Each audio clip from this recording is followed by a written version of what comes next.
सत साहिब सतगुरुदेव की जय। बंदी छोड़ कबीर साहिब जी की जय। बंदी छोड़ गरीबदास जी महाराज जी की जय। स्वामी राम देवानंद जी गुरु महाराज जी की जय हो।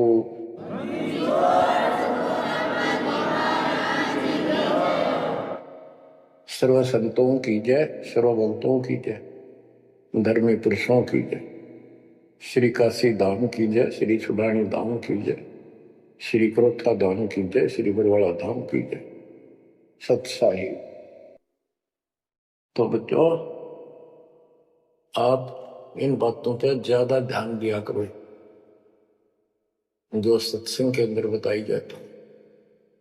जो सत्संग जो है ये एक टीचिंग है, टीचिंग। और बच्चे इस पढ़ाई को ध्यान से सुनते हैं, इस पर अमल करते हैं, इसका अनुसरण करते हैं जो टीचर बताता है, क्योंकि टीचर सिलेबस से बताता है और सिलेबस से बताया हुआ जो भी ज्ञान है उसको स्टूडेंट्स ठीक से याद करते हैं, उसका अभ्यास करते हैं, तो जब परीक्षा होती है वे सफल होते हैं। अब ये आपकी जो क्लास लग रही है ये उस कबीर भगवान की आप पर एक न्यारी रजा और है, अलग से हुई है। और समय अनुसार जहां भी आवश्यकता पड़ रही है परमात्मा समय पर अपने बच्चों को उसी तरह वो सुविधा दे रहा है। सत्संग के दौरान बहुत एकाग्रचित्त से सुना करो। ये समझो कि गुरु जी सामने खड़े हैं, देख रहे हैं।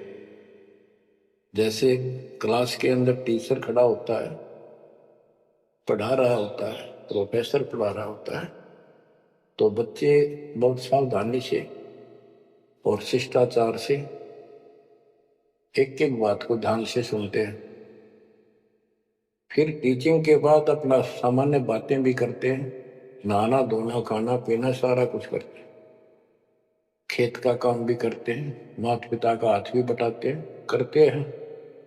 लेकिन जो टीचिंग के दौरान उसने सुना है वो भूला नहीं जाता, वो उनको अलग से कुछ देगा। और उसके सुनते सुनते सुनते वो एक दिन एमएससी, टेक, इंजीनियरिंग, डॉक्टरी, पता नहीं क्या क्या पढ़ाई पढ़कर विद्वान बन जाते हैं। इसी प्रकार आप इस ज्ञान को सुनते रहोगे, सुनना पड़ेगा। हजारों से ज्यादा सत्संग रखे हैं, उनको ऐसे ही सुना करो। 1 घंटा अवश्य लगाओ, दिन में 1 घंटा भी लगाओगे तो भी बहुत कुछ मिलता रहेगा, भूल नहीं पड़ेगी। काल का आपके ऊपर बहुत भयंकर दबाव है, बहुत प्रेशर है।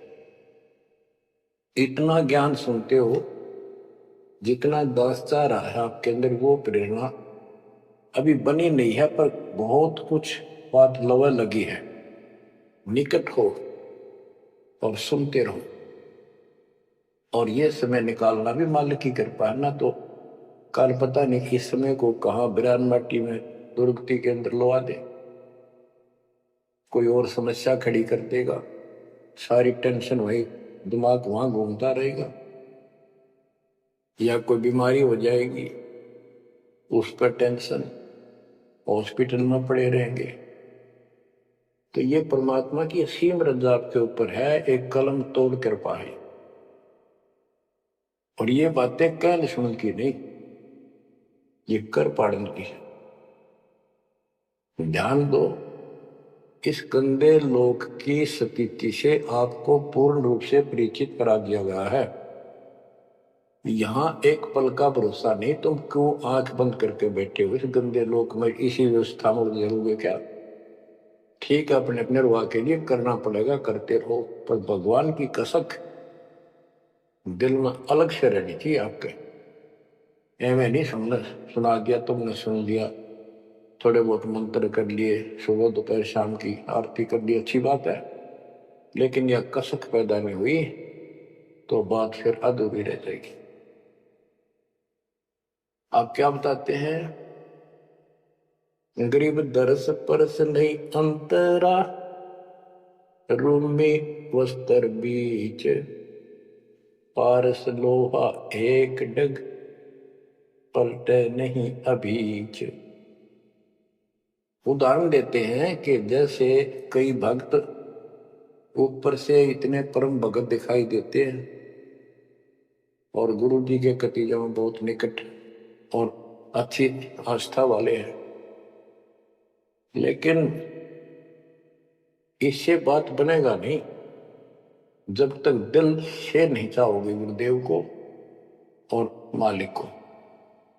एक उदाहरण दिया है कि दरस परस नहीं अंतरा,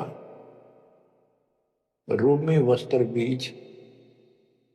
पारस एक पत्थर होता है, लोहे को टच करते ही सोना बना देता, ऐसे छूते ही। और कहते हैं लोहे और पारस साथ साथ रखे हैं। यदि एक रूमी वस्त्र बाल जितना पतला कपड़ा, यदि इतना भी बीच में गैप रह गया पारस पत्थर और लोहे का, कितने दिन रखा रहो उसमें कोई चेंज नहीं होगा, कोई परिवर्तन नहीं होगा। इसी प्रकार अपने गुरु और भगवान के प्रति जब तक आपकी आस्था कति दिल से नहीं जुड़ेगी, बिल्कुल दिल से वो कसक आपको अपने आप महसूस होगी कि इस संसार में आपका कोई नहीं है। जितना भी परिवार रिश्तेदारी है ये हमारे संस्कार पूर्व जन्म के लेन देन, ये ऋण उलझा पड़ा है। इस ऋण को भी अब दाता आसानी से सुलझाएगा, आपको पता भी नहीं लगने देगा। आपके संस्कार चेंज करेगा, आपके संस्कार बदल देगा, करेगा उसके तो दिल से जुड़ जाएगा।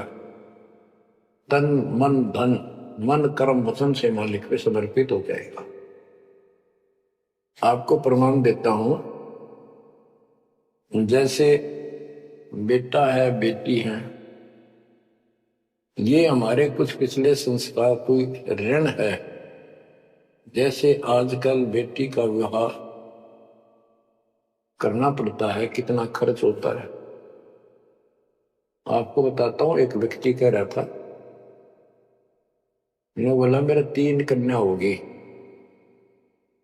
और हमारे यहाँ तो बहुत खर्च करते हैं, ब्याह पता खर्च करें 10-20 लाख तो कम से कम है।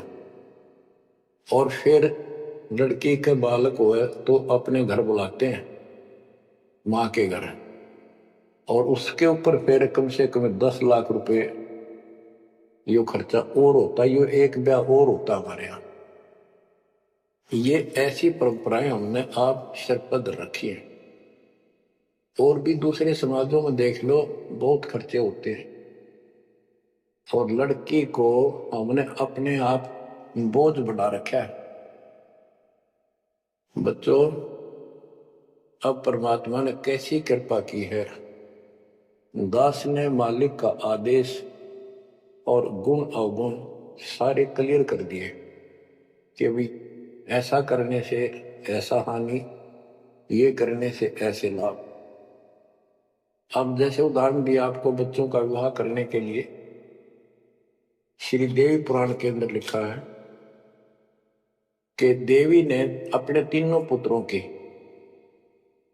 शादी ऐसे सिंपल वे से की, वचन से।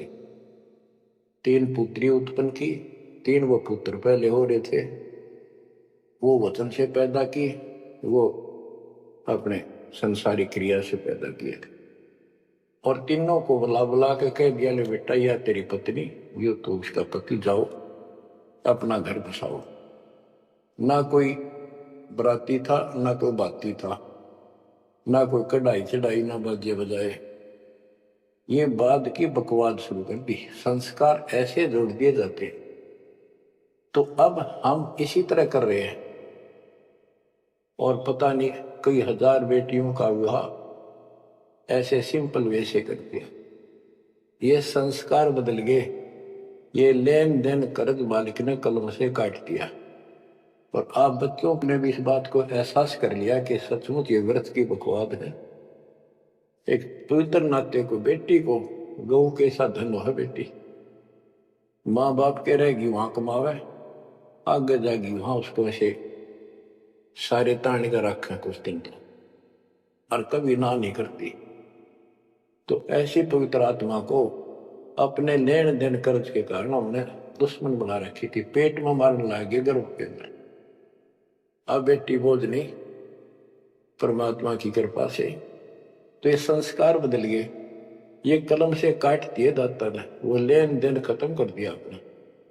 अब हम भक्ति करेंगे। अब भी जो लोग भक्ति नहीं करेंगे, इन बकवादा में रहेंगे, मालिक ने इतने हल्के कर दिए, तो उनको भगवान कैसे पसंद करेगा। तो बच्चों अब इस समय को संभालो और इस परमात्मा की समर्थता से परिचित हो जाओ। इस गंदे लोक ने अच्छी तरह समझ लो।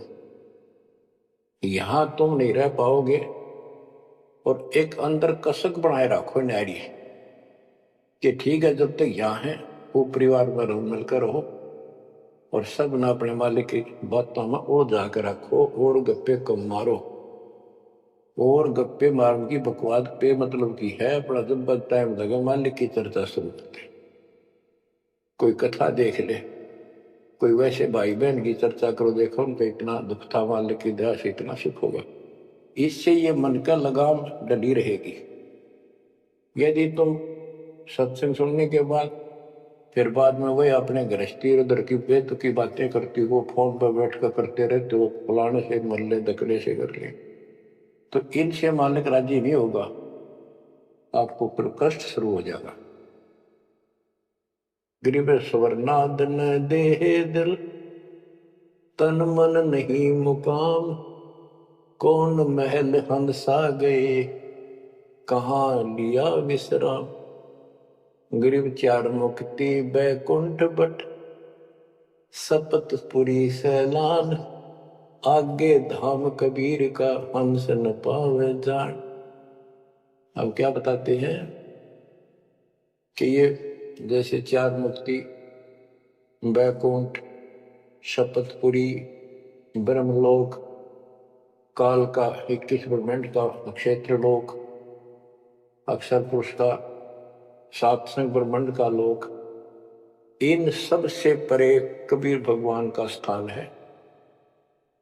गिरिव चार मुक्ति बैकुंठ बट, सप्तपुरी शैलान, आगे धाम कबीर का हंस ना पावे जान। के वहां सामान्य साधना से या काल तक की भक्ति से वहां नहीं पहुंचा जा सकता। तो उसके लिए क्या बताते हैं, इस परम पिता परमात्मा की शरण माना होगा, कबीर साहब की शरण। गरीब काया काशी मन मगर, दोहों के मद कबीर, काशी तज मगर गया पाया नहीं शरीर। गरीब काया काशी मन मगर, अर्श कुर्स बीच मुकाम, जहां दुलहदी घर किया आदि अंत विश्राम। बच्चों परमात्मा कहते हैं कि वो दुल्हा सतलोक में निवास करता है, और वहां जाने के लिए आपको पूर्ण गुरु की आवश्यकता पड़ती है, और अपने मन का दोष दूर करना होगा। जैसे नाम भी ले लिया और खूब सेवा भी करते हो, भक्ति भी करते हो, अच्छी बात है, और मन में वही उठा पटक और दोष द्वेष लालच लोभ भरा है, तो के भक्ति की। एक समय की बात है, गोपीचंद तथा भर्तृ ये दोनों राजा थे, और राजाओं के पास कोई कमी नहीं होती धन की, सारा सुख होता है, पैसे हीरे मोती लाल। परमात्मा पाने के लिए उस सारे सुख को छोड़कर और गोरखनाथ जी के शिष्य बन गए। कति त्यागी बैरागी हो गए, तन पर एक लंगोट रखे, हाथ में करमंडल, जैसा उनका वेशभूषा होती है वो रखते, एक दिन गोपी चंद और भर्तरी जा रहे थे रात्रि में, चांद की रोशनी अच्छी थी। किसी ने रास्ते में पान खाकर थूक रखा था और उसका बुलबुला सा बन गया। ये दोनों वहां जा रहे थे तो चांद की रोशनी में वो बुलबुला सा चमका। भर्तरी को लगा कि ये लाल पड़ा है, लाल हीरा। उसने एकदम उस पर हाथ मारा ठाण खातर, उसका हाथ धस गया थूक में। और गोपी चंद हंसे। गोपी चंद बोले, नाथ जी क्या मिल गया ऐसा, कैसे बैठ गए चलते चलते। बोला रहा तारा गजब वही हो लक्ष्य थूक रखा था, मैंने सोचा लाल है। गोपी चंद बहुत हंसा। बोले जी लाल छूटे नहीं अभी तक। बोला भाई ये मन बड़ा निकम्मा है, मैंने सोची अब ठालिया डपड़ा पड़ा के काम होगा कि तो भंडारे कराएंगे, खर्च कर देंगे। तो बोले ठीक है। तो गरीबदास जी कहते हैं, एक उदाहरण और देते गरीबदास जी। गरीब बेरा साटे बेचिया बैरागर सुल्तान, मालिन को जाना नहीं बेबुद्धि खेचा तान। गरीब शेर बेर पलड़े चढ़े, एक पड़ा भो माही, मालिन और सुल्तान को हिलकारे ले जाही। 2.5 लाख की पावड़ी, एक पैसे का बेर, देख अदब सुल्तान को कैसी डारी मेर। तो कहते 2.5 लाख के जूती थी जिसमें लाल और हीरे पन्ने जुड़े हुए थे, और 1 पैसे का बेर।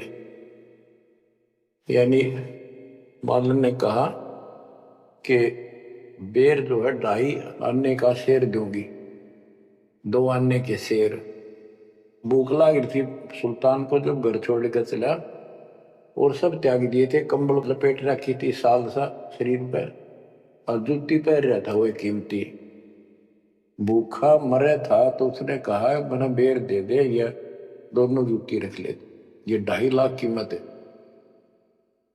वो 2 अन्य के बेर, 1 शेर तुलवा ली और जूती धरती। तोलते समय 1 बेर पालड़े से नीचे गिर गया तराजू से। सुल्तान ने ठाया फटदेश और मालन ने उसके ऊपर हाथ रख लिया कि मेरा है। सुल्तान का मेरा। परमात्मा कहते हैं यू देखा अदम सुल्तान ने कैसे छोड़ी मेरे, यानी के लालच छोड़ा। अरे लालच तो नौका नो दिन बैठा तू तो अंदर मन में वो बकवाद बता। ये नहीं विचार किया 2.5 लाख की पावड़ी जुत्ती डाल दी 1 पीसे के बेर के ऊपर, क्यों बकवाद कर रहे हैं।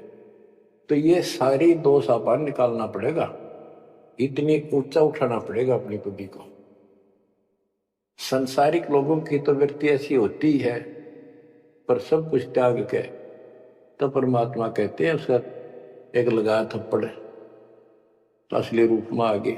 बोला भले आदमी के राज त्याग गया तने, तो राज अंदर ही लिए पर रहा है। अपनी भूल का एहसास हुआ, महाराज बहुत नीच सही मन, देख कितनी बकवाद भरी है, बहुत बड़ी गलती होगी, दया करो। तो बच्चों इस प्रकार आपने भी थोड़ा सा ऊंचा उठना पड़ेगा। परमात्मा के लिए छोटी मोटी बातों पर अड़ंगा नहीं अड़ाना चाहिए।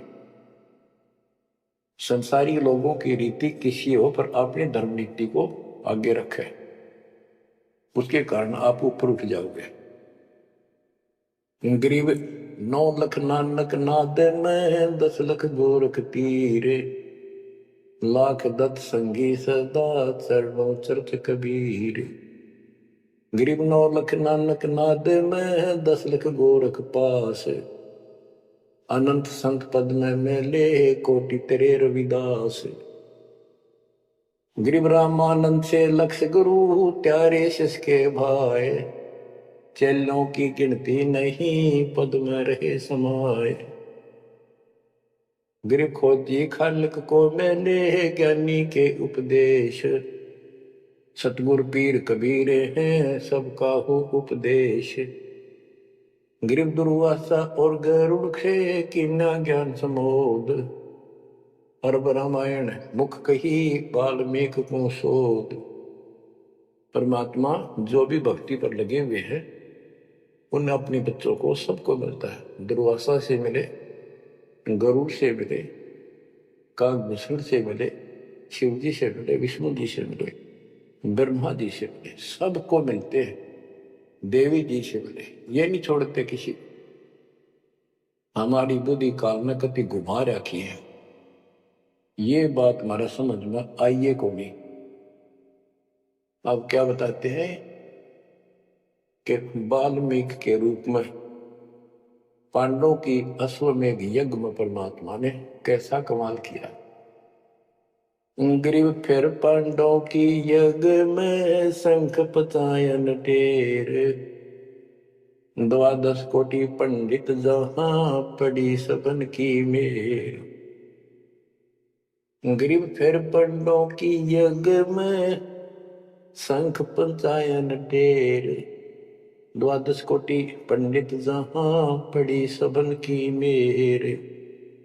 यानी सबकी मरोड़ निकल गई जब पांडवों के अश्वमेध यज्ञ में परमात्मा ने सुपत रूप में वाल्मीकि रूप में जाकर शंख बजाए। उसमें 12 करोड़ पंडित बैठे थे। गरीब 33 कोटि यज्ञ में आए 88 सारे। द्वादश कोटि वेद के वक्ता सुपच का शंख बजारे। कहते पांडवों की यज्ञ में 33 करोड़ देवता, 88,000 ऋषि और 12 करोड़ वेद के कंठ से याद करने वाले, डेली पढ़ने वाले पंडित। वह उनसे वो काम सिद्ध नहीं हुआ और सुपथ उस हरिजन शूद्र वाल्मीकि से वो शंख बजा। यानी ये बताते हैं मनुष्य जीवन प्राप्त करके जाति से कोई लिंक नहीं मौलिक का, ना किसी मजहब धर्म से। वो परमात्मा की भक्ति सच्ची हो उससे सब कुछ प्राप्त होता है। ग्रीब फिर पंडों की यज्ञ में शंख पंचायन टेर। द्वादश कोटि पंडित जहां पड़ी सबन की मेर। ग्रीव करी कृष्ण भगवान को शरणामृत से प्रीत। शंख पंचायन जब बजा लिया द्रौपदी सीत। कहते उस वाल्मीकि के चरण धोके श्री कृष्ण जी ने पिया और द्रौपदी ने पिया, जब जाके शंख बजा। गिरिव द्वादश कोटि पंडित जहां और ब्रह्मा विष्णु महेश। शरण लिए जगदीश को जिसको रटता शेष। गरीबदास जी कह रहे हैं कि 12 करोड़ पंडित थे वहां पर, ब्रह्मा विष्णु महेश, और कृष्ण जी ने उस वाल्मीकि के चरण छुए, शरणामृत पिया। शेष नाग भी जिसकी पूजा करता है, इनका सबका चौंध लाग रही है। शेष नाग भी श्री कृष्ण को भगवान मान रहा है, विष्णु जी को। और कई बाप को पता भगवान है कौन। तो जैसे भी जिसको तुम संपूर्ण शक्तिमान बैठे हो उससे भी काम ना बढ़े, हर एक बाल में एक छोटी जाति वाले से, और वो शंख बज गया, अनमोल काम हुआ। अब बच्चों ये विचार करो कि जिनको हम भगवान मानते थे ये सारा फेल हो गए परमात्मा कबीर जी के सामने। कहते हैं गरीब द्वादश कोटि पंडित जहां और ब्रह्मा विष्णु महेश।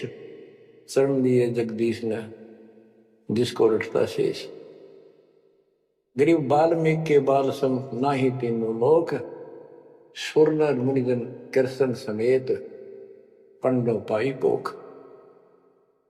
बच्चों ये आप महाभारत में भी सुना करते, पहले हम खूब और ये क्या करते, प्रश्न तो उठाया करते, वे कृष्ण जी से शंख नहीं बजा और उस वाल्मीकि सुपर सुदर्शन से कैसे बच गया।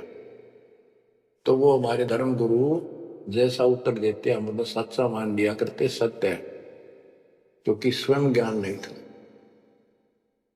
वो कहा करते थे कि सुदर्शन उनका परम भगत था। भगवान भगत को महिमा देते हैं।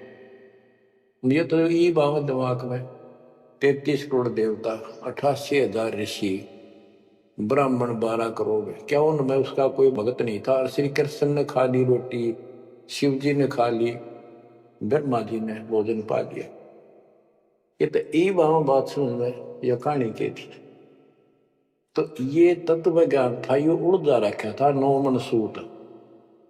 कबीर साहब कहते 9 मन सूत उड़ जिया, ऋषि रहे जखमार, सतगुरु ऐसा सुन जाते उड़ जिया ना दूसरी बार। अब ये 9 मन सूत सुलझ गया, अब इस कलयुग में तो उड़ जाएगा नहीं।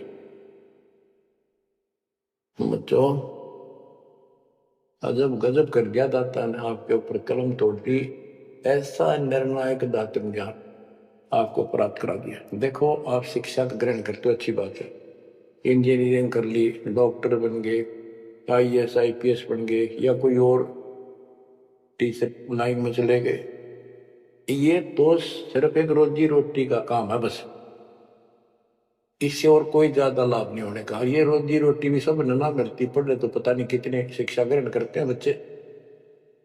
यह शिक्षा आपको इसलिए दिलवाई है परमात्मा ने कि आप कल्याण करा लो, नहीं तो गरीबदास जी ने बताया कोटि जन्म तन भर मत हो गए, कुछ नहीं हाथ लगा रे, कुकर शुकर खरबा वो रे कौआ हंस बुआरे, कोटि जन्म तू राजा की ना मिटी न मन की आशा, भिक्षुक होकर दर दर घूमा मिला ना निर्गुण रासा। इंद्र कुबेर ईश की पदवी ब्रह्मा डुमराया, विष्णुनाथ के पुर को जाकर तो फिर उठा। अब ठीक है, तुम ईसन फाइनल माल बैठे, बहुत अच्छा पढ़ गया बेटा बेटी, बहुत बढ़िया नौकरी लगी, वाह वाह वाह। के इंद्र कुबेर ईश की पदवी ब्रह्मा वर्ण डुमराए, विश्वनाथ के पुर को जाकर फिर भी वापस आए। गरीब 3 लोग का राज जय जीव को कोई दे, लाख बधाई क्या करे जो नहीं नाम देते। एक छोटी सी पोस्ट या पद या मंत्री, मुख्यमंत्री, प्रधानमंत्री बन गया, छड़ दे इन गल्ला कुछ ना दे रहा इन बातों में। एक कोडी का जीव नहीं जिसके पास सच्ची भक्ति नहीं। आपके ऊपर जो मालिक ने कृपा करती पुण्यात्मा हो, आप सामान्य आत्मा नहीं हो। दास को 27 साल हो गए यही आवाज, यही परमात्मा की महिमा गुणगान करते करते। परमात्मा का कुत्ता हूं, उसका निर्देश है, आदेश है, इसलिए आप धनियों को जगा रहा हूं, भौंक रहा हूं। और कुत्ता जब भौंकता है तो मालिक ने समझ लेना चाहिए कोई आपत्ति है, उठ के जागना चाहिए, इधर उधर देखना चाहिए, अपना धन संभालना चाहिए। आंखें खोल लो, कुर्बान हो जाओ। ये बार बार दास जो कह रहा है, कोई मूर्ख नहीं, मैंने कोई स्वार्थ नहीं आपसे, लेकिन आपका भविष्य, आपकी दुर्गति खड़ी दिखाई देती दास को। आपकी ऐसी ब्रह्मटी असंग बार होली, कुत्ते कदे सुअर बनकर धक्के खाए आपने, अब भी डर नहीं लगता। अब तो ये नशा उतर जाना चाहिए आप लोगों का। क्या ये मैं भी बोलने जाऊं तुम सुने जाओ, या भेड़ वाले बीन मत बनाइयो इसने। इसका कुर्बान हो, जकड़े जाओ मालिक के साथ, लिपट जाओ, कुर्बान हो जाओ। ये कहने सुन की बात नहीं, ये कर पाते। क्या गरीबदास जी मूर्ख थे इतना मोटा ग्रंथ लिखा?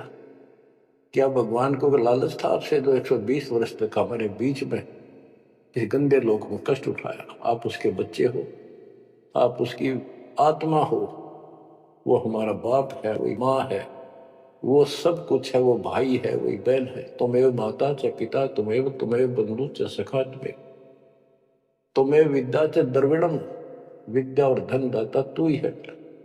तोमेव मम सर्वम देव देव, हे देवों के देव, हे मालिकों के मालिक, मेरे तो आप ही सब कुछ हो। ये भाव हो बेटा बच्चों तुम्हारा। ये वो पिता है, ये बाप भी यही है, माँ भी हमारा यही है, ये हमारा भाई भी यही है, सच्चा साथी सखा फ्रेंड भी यही है। अगर विचार करोगे तो जिनके ऊपर मुंह धोए बैठे हो, जिनके ऊपर तुम सारा मान रहे हो, चाहे आपका प्रधानमंत्री मित्र है, प्रधानमंत्री मर जाता है कि सारा था उसका, खुद मौत होगी कि रक्षा करी उस प्रधानमंत्री ने। और ये परमात्मा या भी साथी, संसार छोड़ के जाओगे बच्चों तो भी साथी। ऐसे साथी को बोल के आंख बंद करके बैठे हो, खोल लो नाक में, खोल लो बच्चों, मर बैठो इस मालिक को पाने के लिए। परमात्मा आपको सद्बुद्धि दे, आपके कंधे और लोक की याद सदा बनी रहे, आपका भविष्य नरक बनने से बचे, आपको मोक्ष दे दाता सत्साई।